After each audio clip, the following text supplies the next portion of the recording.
We've been blessed with success and we do not take that lightly. And we want to be able to share that. We also want to model legacy for our children so that as they become successful in whatever that means to them in their world, they also model legacy for their children.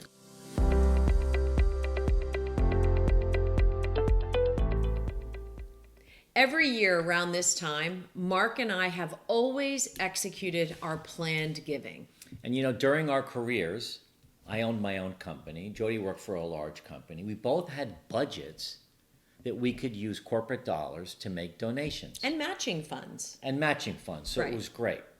But in our retirement now, we're using a family foundation, and we're really excited about that and want to walk you through what we did and how we do it, because it might be something that you'd be interested in.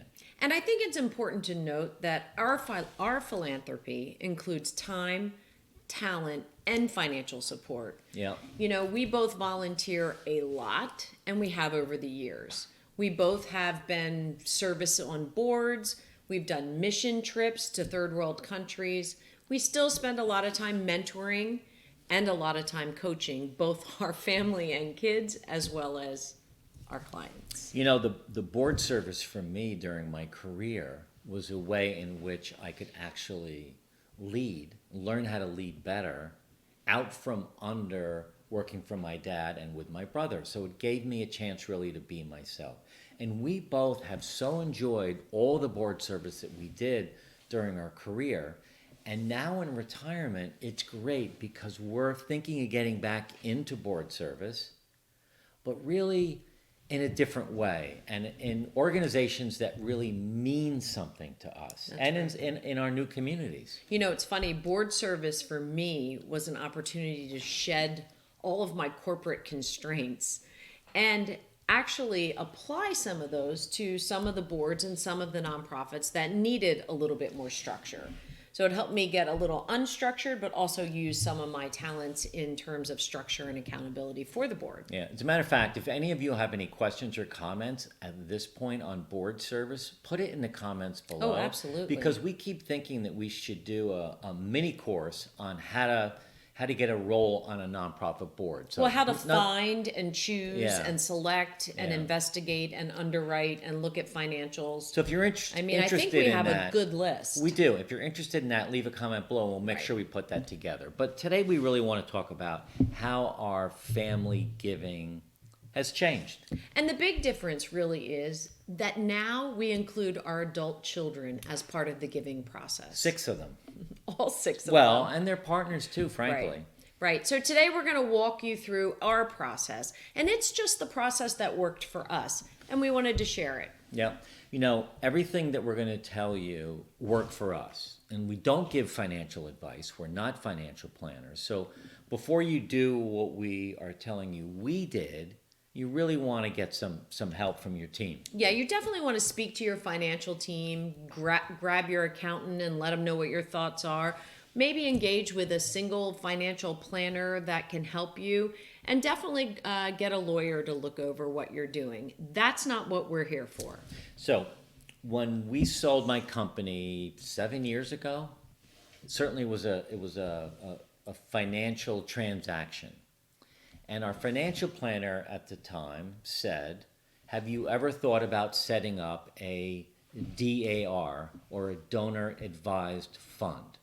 Now, we didn't know what that was. We had thoughts of starting a family foundation, and you can do that, but it's complicated because you need a board of directors, you need an accounting, you have to file every year.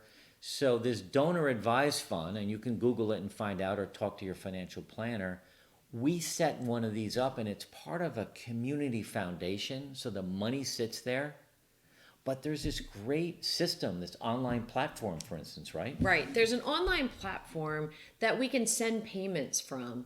And on an annual basis, we can add as much as we want in terms of capital to build the donor advised fund. So we have this amount of money set aside in this fund, and on an annual basis, we decide how much we want to give away, how much we need to put back in, because that's when you get your deduction when you make contributions to it, and who we want to give it to. So really the Second part, after we set up the donor advised fund, we had to come up with a plan. We did. We had to develop a plan for giving to determine what organizations were important to us going forward. And that originally started with us, what was important to us. But then we realized we weren't living in the same community that we had done all of our work and all of our philanthropy in. We had moved from Lower Westchester County, New York, up to Connecticut, and we were in a new community. And we did some things that are meaningful to us. We donated to the library. We donated to the community fund up here. We wrote a check to somebody, and they were so grateful for us being new The Garden members. Club. The Garden Club. It's not a big deal. It wasn't a lot of money, but they're like, oh my goodness, you're the first family that's moved into town and made a donation in the first year.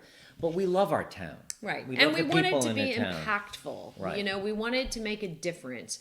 So in our strategy, we then decided that we were going to look at fewer organizations to be able to give more money and keep it fluid so our choices could change. And you know, they change with time. So whether it's a family illness that we donate to, or a disease someone might have, or children, we're both really big proponents of giving younger children a chance up. So whatever we can do financially to lift up kids, we look for organizations like that. And the other thing, because we spent so many trips in third world countries building homes, we really like to help the material poor, the people that just don't have the same means that we do, but a little bit of effort, we can lift them up a little bit. That's right. That's right. So what's interesting now on our third step of this and the evolution of where we came from after the donor advised fund and then figuring out how to make an impact, we now involve our children. Yeah, because before that, you We and I were were making all all the the decisions. decisions. Yeah. And we have 6 adult children and their partners who all have varying degrees of interest in philanthropy. So we took it upon ourselves. Last year, we did this for the first time. And between Thanksgiving and Christmas, we emailed the kids a letter and told them about our donor advised fund and said to them that we want to involve them this year. And here's what we asked them to do. So we knew we were getting together for Christmas with everybody, which is rare for Jonathan had to Zoom in. Yes. But 5 of the 6 were with us. But we asked them to do some research and to pick a nonprofit of their choice that means something to them and present to the rest of the family on Christmas Eve their story. And it was interesting for us. It was a really great way for us to get to know the hearts and minds and souls of these adult children who, obviously, we've been close to our whole lives, but their lives have changed. You know, they've seen struggle or strife in the communities that they live in. You know, 5 of our 6 children don't live in the same state as we do. One of them happens to live in the same state as we do, but it's still 3 hours away with a different community. So we had an opportunity to get an insight on what was important to them, and their presentations were tear-jerking. Now, I wanted to set it up so that it was easy and it was clean, and everyone had one piece of paper to hand out. And the first one to go was one of our daughters, and she had her laptop with her and said, "Where's the projector?" I said, "Well, there's no projector. We're at a restaurant. We're having Christmas Eve dinner. This is just for the family." Oh, she had slides and movements. She had a PowerPoint with graphics. Like 12 pages. Yeah. I said, 1 page. Yeah. Anyway, she went first. And she broke the first rule, which was we agreed to give each kid $1,000 to the choice of their nonprofit. She said, I picked 2.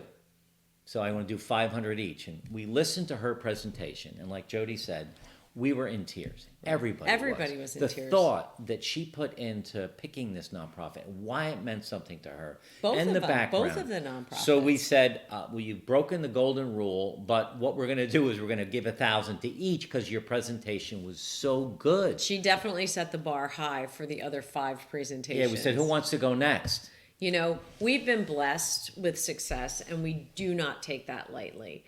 And we want to be able to share that. We also want to model legacy for our children so that as they become successful in whatever that means to them in their world, they also model legacy for their children. You know, the expectation is that we will do this every year. And the kids are already asking us, do we get to do it again? And we will. And, you know, it can be the same organization. We'd love to have them do something different. But our expectation is that this foundation will survive us.